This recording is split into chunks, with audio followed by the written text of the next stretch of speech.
for me, I used to make emotional decisions, right? And so my heart is always leading me. And that's a good thing in many ways. For business, it's bad. It can be very bad, right? Yeah. So I would want to keep someone because my heart cared for that person and their family or this or that or whatever.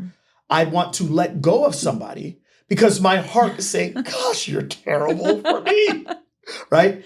But now I am finding that I'm able to grow my different missions if I can put away the emotions and I can just look at the numbers and say, hey, this is the right decision to make. Yes, it's time for us to add someone. It's time for us to grow in this area. It's time. Yes. Okay. It is now time for us to get that piece of equipment. Yeah. Okay. We can. The numbers don't lie. So that's amazing that you were able to do that. So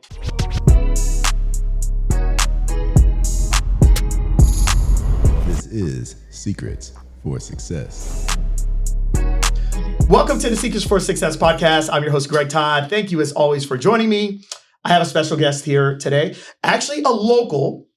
This person is an occupational therapist. She is a practice owner. She is a homeschool mom or former homeschool mom, and she is a lover of the beach. And I just found out she is a lover of roller coasters. So she has become my best friend. Introducing my best friend, Kim Hazelton. Welcome to the podcast. Thank you so much, Greg. So why don't you tell the people a little bit about who you are, your journey into OT, and then kind of what led to us meeting each other in 2020. Okay, great. My journey in getting into OT is actually a 10-year journey. I graduated high school and immediately went to community college and got an associate's degree in accounting, thinking I was going to go get my CPA. But I was engaged to my high school sweetheart who joined the military. And we were separated for those 2 years that we were engaged, that I was getting my associate's degree. He came home Friday night. We got married Saturday.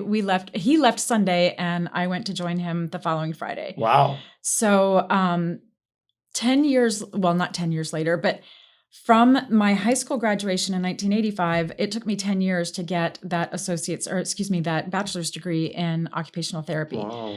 I realized going into business that you sit in offices and you don't get to talk to a lot of people. And as I was working in banks and small businesses, I thought, I really like the numbers and I really like the statistics and manipulating the numbers and figuring out the finances, but I need people. I need to talk to people. Right. So met a friend, decided to change my major, was in psychology, met a friend in a psychology class who told me about occupational therapy. And of course, I had the standard question, do you help people get jobs? Yeah. And of course, we don't. Well, we can, but that's not why. Well, you do as a practice owner now. I do. But no, yes, but yes, but not in that respect. It's not occupation. Yes, okay. yes. So looked into it a little bit more and fell in love with hand therapy and thought, I'm going to be a certified hand therapist. So that's why I got into OT. And it's funny, my whole life up to that point, I did not have children. I didn't like babysitting. I didn't really like being around children. And God had different plans for me. He just kept laughing every time I made plans. My level 2 field work at Siskin Rehab Hospital in Chattanooga was my peds rotation. And I fell in love with those kids, absolutely head over heels in love with them. Changed my career path, was not going to be a CHT, wanted to work in peds, couldn't wait to start having my own children. I've got 2 beautiful children. And you could almost say the rest is history. I worked in home health for 1 year, the first year that I was an OT, but even there I saw the 0 to 3 population. And the next year I got a job in the school system, worked there 9 years. My husband retired from the military. We moved to Florida. It took me about 2 years after moving here before I started my own therapy practice. And I did that while I was homeschooling. So I was just helping other homeschool families with things like handwriting and sensory processing and things like that. And it has grown into a beautiful practice now that I'm very proud of. And I absolutely love what we are able to help families with. This is why I love to hear people's story. One of the things that I do, I live in IRB, and as I'm walking the beach and I look at each home, I'm always like, what's the story behind that place? Like, and I've known you now for 3.5 years. Yeah. And I didn't know those parts of the story. I didn't know that you were gonna go the accounting route. Yeah. It kind of makes sense now of everything that has kind of A happened little. now, right? It makes a little Yeah. sense now. I didn't know that you were in Chattanooga. I never knew that. I did not know. I just thought that you always wanted to work with kids and you're just like all about the kids. And I didn't know that you were going to be a CHT. I also have like my story is, yes, I've been an outpatient for the most of my life, but did you know what I was going to do? My first job. Was it tennis? Peds. Oh, are you serious? You were going to do peds. You would have been awesome. Because I, this was my second to last internship, but it wasn't like the full internship. You know, you do the 6 to 12 week ones. Yeah. Okay. This was like a mini one. And I got to go to a peds clinic in Plantation, Florida, and there were no men. So I went to this clinic and I was working with these twin boys that had Down syndrome. And, you know, we're working with a bunch of other kids and stuff like that. But these kids were just gravitating towards me so much. Right. And even the therapist, I didn't know what the heck I was doing, but the therapists there were like, we need you here. Yeah. Because, and I realized that there's not a lot of men in peds. There's not. And so it's so interesting because my path, I got an offer to work with them and I nearly took it. And then I ended up going the ortho direction. Oh, wow. And so, yeah, peds was So nearly going to funny. be my path. Yeah. It's pretty wild. Yeah. So that's awesome. All right. So now you have this this clinic, and the clinic is Sensible, right? Sense Able Brain. Sense Able Brain. Okay. And you started a clinic when? Officially in 2010. I was doing kind of the side jobs as a homeschool mom earlier than that, but 2010 is when it officially started. Okay. So take me through kind of the genesis of that. You started a clinic in 2010.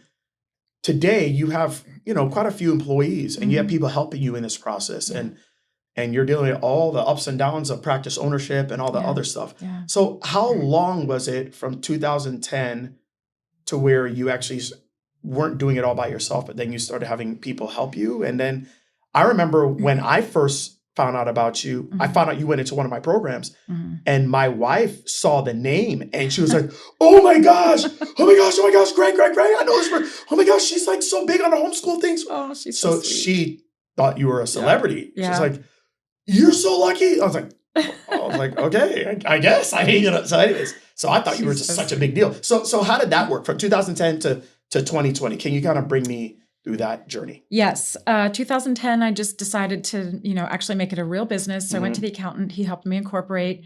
And I started doing classes at homeschool co-ops. And so I was doing groups and classes there. When did I stop doing all the work myself? I'm ashamed to say it took me way longer than it should have. Tell the truth. How long has it been? Come on, we want to hear it. Well, I didn't stop seeing clients until December. I surrendered my last client in December. I was reducing my schedule.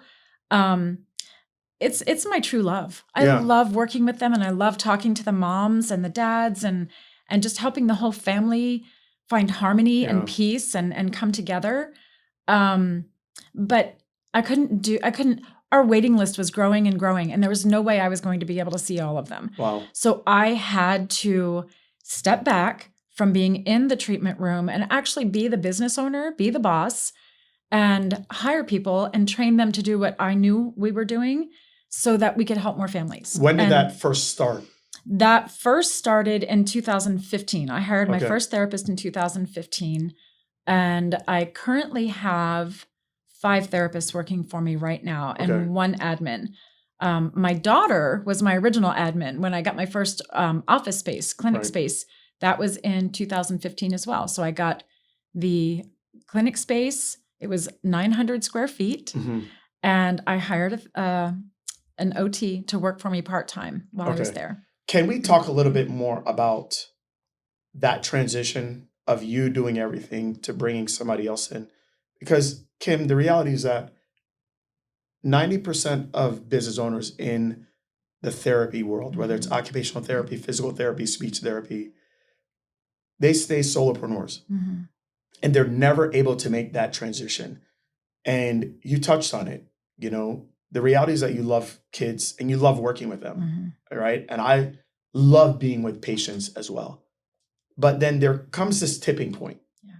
And I think so many people feel this. They feel the tipping point, they feel it, but they can't jump over it. Right. And then when they do jump over it, it isn't like roses and tulips, right? It's tough. So can you talk about what you felt before you actually did it? And what, you said, yes, I wanted to work on the business at the end of the business, but is that really what, you know what I mean? Like, can you talk about that? Because I just feel like we don't talk about that enough. Yes. Sheer terror that the person that I hired would not implement the therapy the way that I wanted them to. Right. How do I create a training program for them? I just hired another therapist and I'm still perfecting the training program. Right. And what if the families don't accept the new therapist? Yeah. What if everybody leaves because it's not me anymore? Because as you said, Carrie recognized my name. I know that my name carried some weight in the homeschool community, in the special needs community. And I appreciate that and I don't take that lightly. But I had to get the help. There was no way I was going to be able to do it. And then you start worrying about what are the legalities? I know nothing about hiring somebody. What questions do I ask in an interview? How much can I afford to pay them? I have no idea. I didn't have the numbers. Right. At that time, I was tracking no numbers. Wow. So there are so many pieces to it, and I just feel like sometimes we sensationalize it and make it sound like, it's so easy. Just grow your business, leverage your business, hire people, this, that. But it's so scary. It's so scary. It is incredibly scary. And you're right. Just saying, just grow your business is it sounds like one command, but there are really so many micro steps along the way to do that. Right. And we're not trained to be business owners. We're trained to be clinicians. Right. We're trained to practice on people. We're not trained to get more people to practice on and get more people to help us practice on the people. Yes, right? Exactly. So, thank you for being open with that. Yeah. Because I just know that for myself, when I made that first hire, I did not know what the heck I was doing. Right. And I remember one of my first hires, I had to let go. And I didn't know that process, but you kind of just had to figure it out along the way, right? And I know one of the things you said is you didn't know how much to pay. You didn't know what you could charge. You didn't know your numbers. No. And that kind of fast forwards to now, let's, before we talk about Therapilot and how you help therapists that have businesses know their numbers, can you tell us the pain that you were experiencing not knowing your numbers? Yes. Okay. Well, my first hire was another OTR.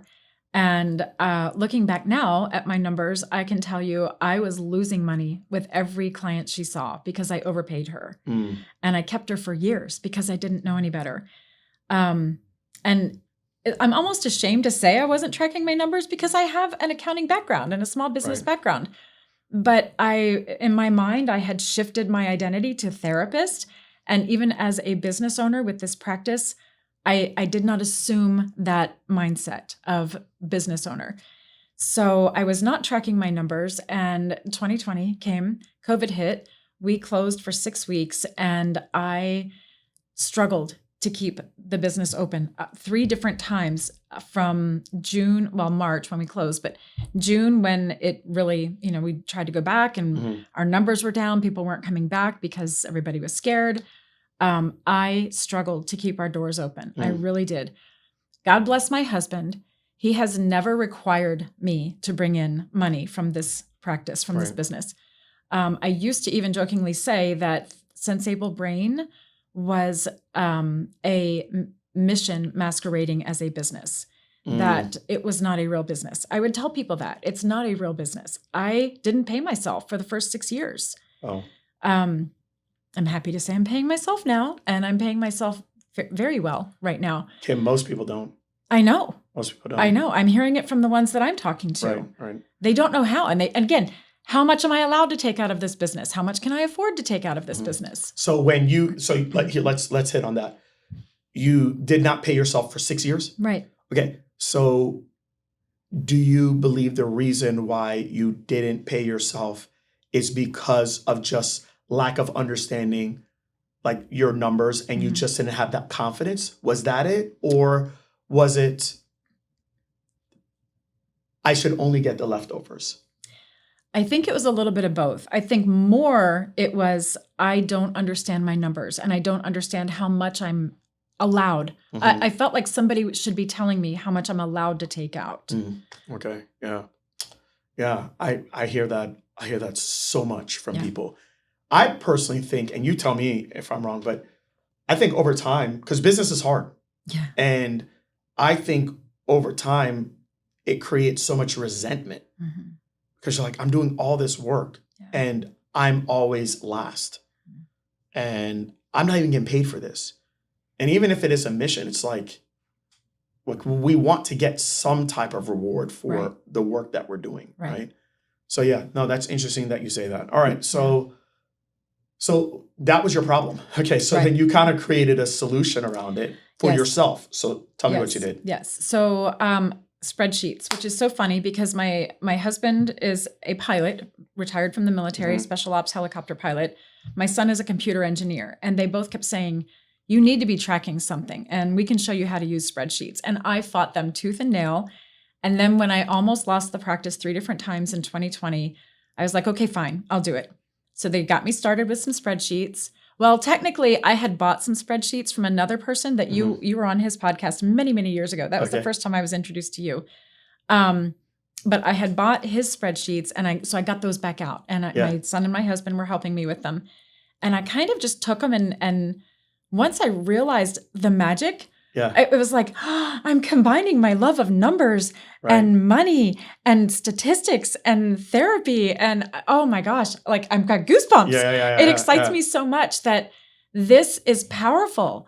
Knowing your numbers is empowering because now you're not guessing about anything and you're not accidentally driving your business into the ground. Right. Yeah. So I took these spreadsheets and ran with them and was just using them myself. And then Mary and Raina and I formed our little partnership, and we had our retreat last year. And one of the things that we gave the other business owners at our retreat were a condensed copy of my spreadsheets.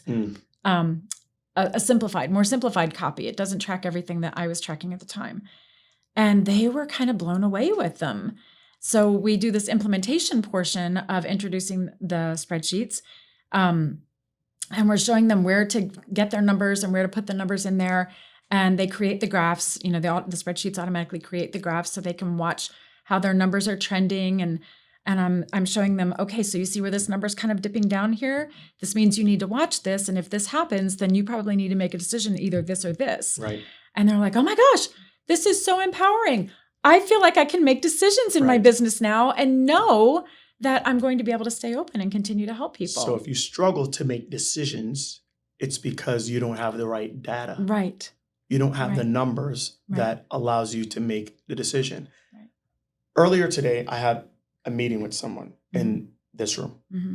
And one of the things I said to, as a team member, I said, for me, I used to make emotional decisions, right? And so my heart is always leading me. And that's a good thing in many ways. For business, it's bad. It can be very bad, right? So I would want to keep someone because my heart cared for that person and their family or this or that or whatever. I'd want to let go of somebody because my heart is saying, gosh, you're terrible for me, right?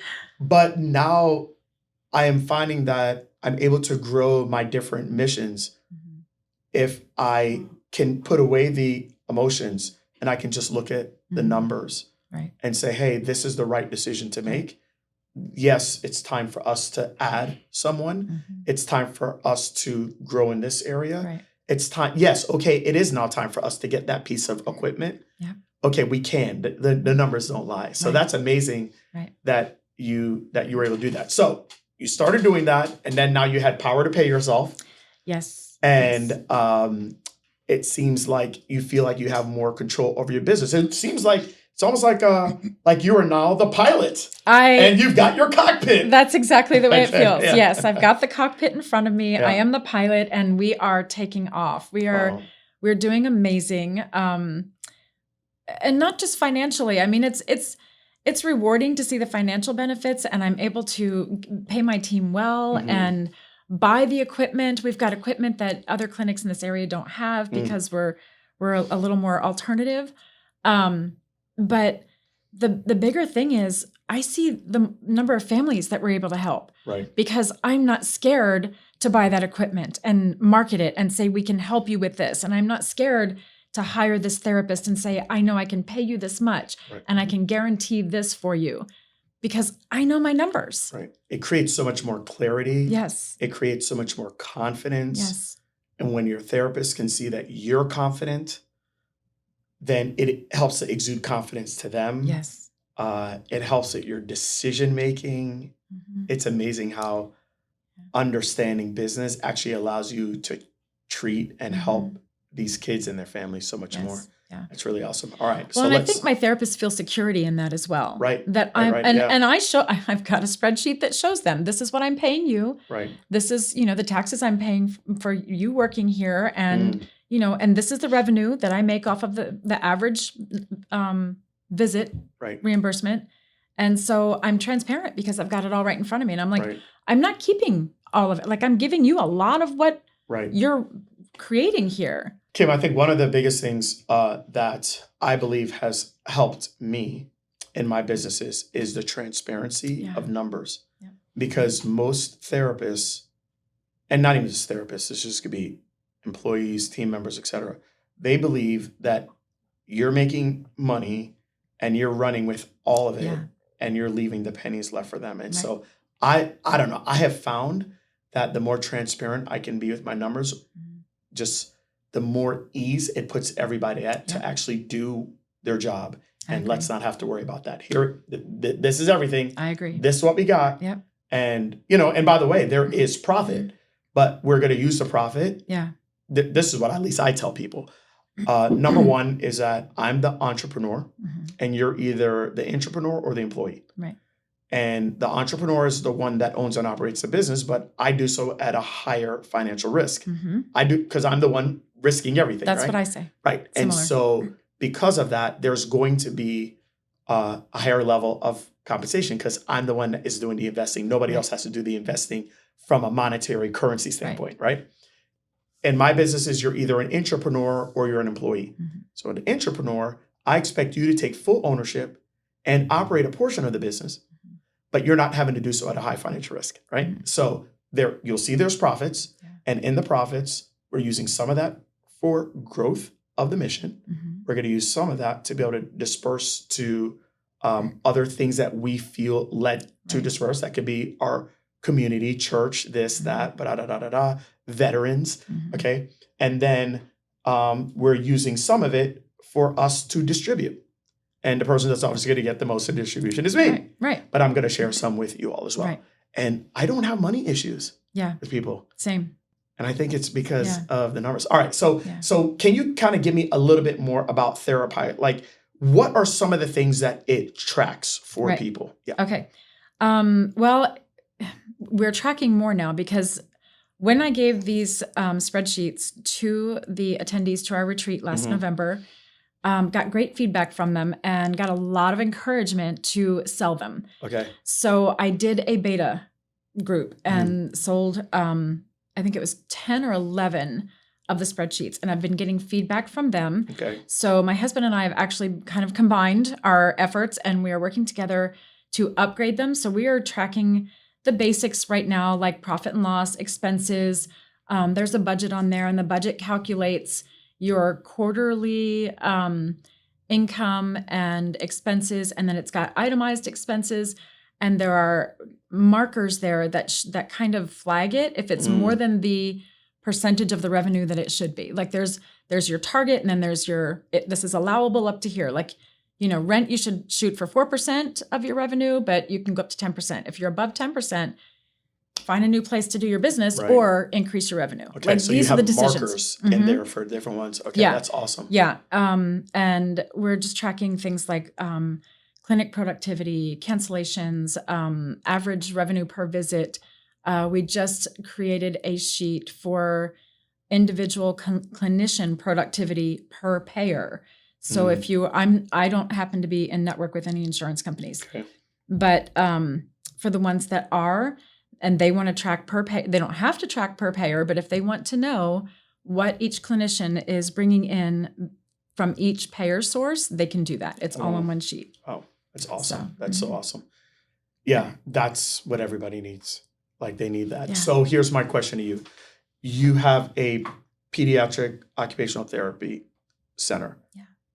Can this work for other disciplines? Yes. And have you had other disciplines kind of go through it? Or is it like mainly, hey, this is geared towards pediatric OT clinics? No, it can work for it will work for any therapy practice. Okay. It will work for any mental health, PT, OT.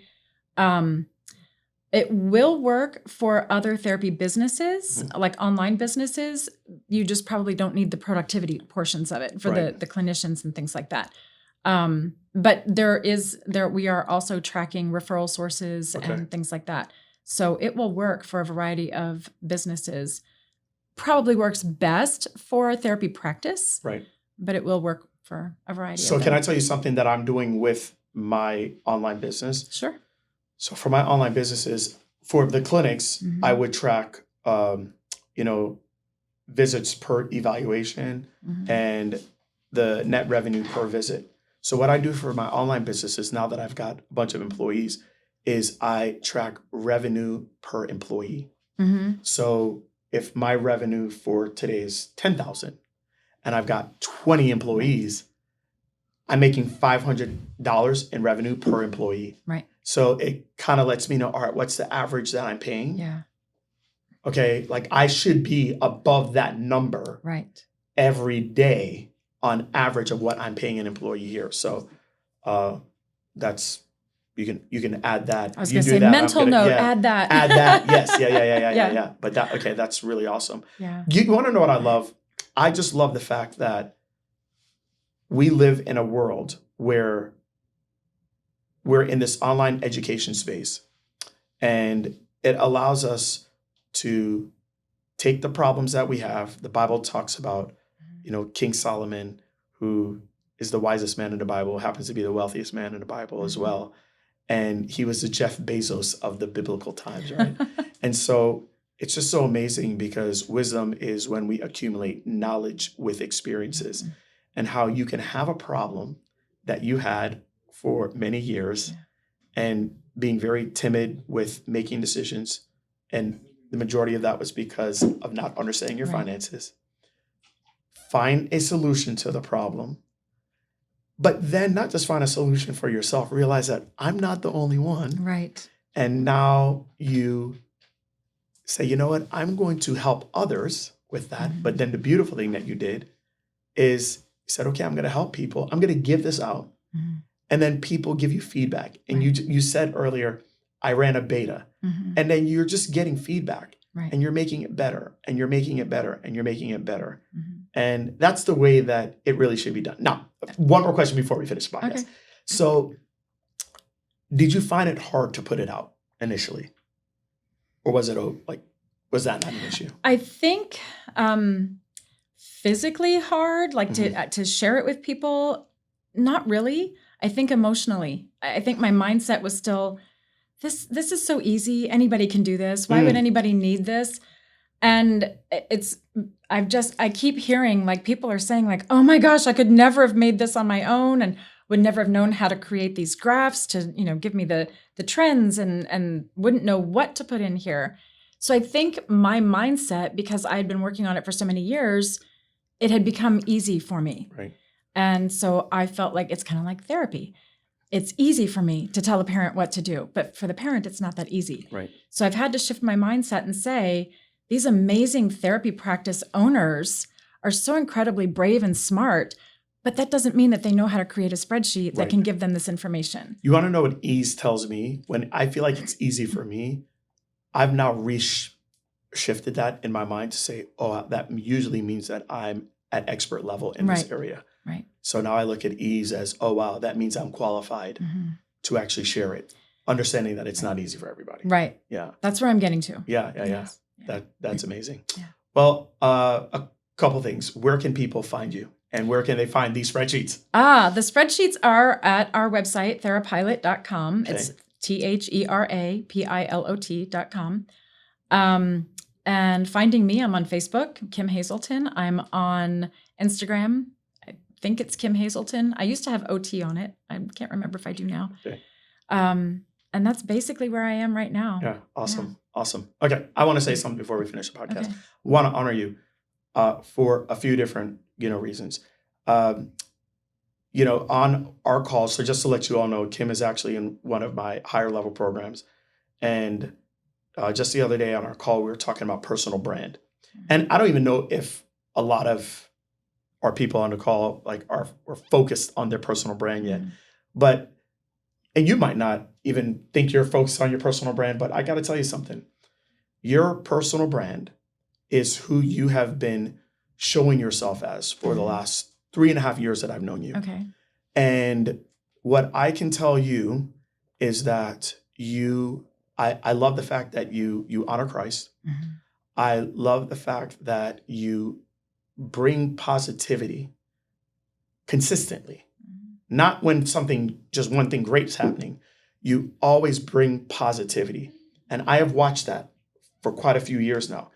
That can be sometimes through your dancing. Sometimes that can be through in the bathroom. Sometimes that could be by you showing a picture of like the beach in Dunedin. Sometimes I don't think I've ever seen you portray anything that's not of value. And so that means a lot. Now, with that said, I know a lot of people. I've had lots of customers, over 3,800 to be around about. It's over 3,800 at this point, close to 4,000. But there's only 2 people that I've ever let touch my family. And you are one of them. And the only reason why that's the case is because of who you portray yourself as. And knowing that person now in person, I know that the person that you are online is exactly who you are in person. And I just want to say thank you because my family is very protective and very private. And they know that at this point, there's a lot of people that come in, they come in for the wrong reasons and they're coming to get something. And you were actually the first person ever. Wow. You were the first client ever to touch any of my family. Wow. So that's how much we think of you. Yeah, wow. that's how we think of you. Thank you so much. So You're we making me cry. appreciate it. Well, it really is true. And so if you guys are listening to the podcast, like whatever she has, look, I mean, she's a numbers geek, okay? She's a roller coaster geek and she's a numbers geek. So I would get it, but I would tell you, and the reason why I would recommend this is because I just trust you. I trust you and I trust how you are and how you deal with people. And I thank you for just being Kim. So thank you so much. All right. It's Jesus in me. It's yes, not me. Yes. Amen. Amen. Yeah. Thank you guys for listening.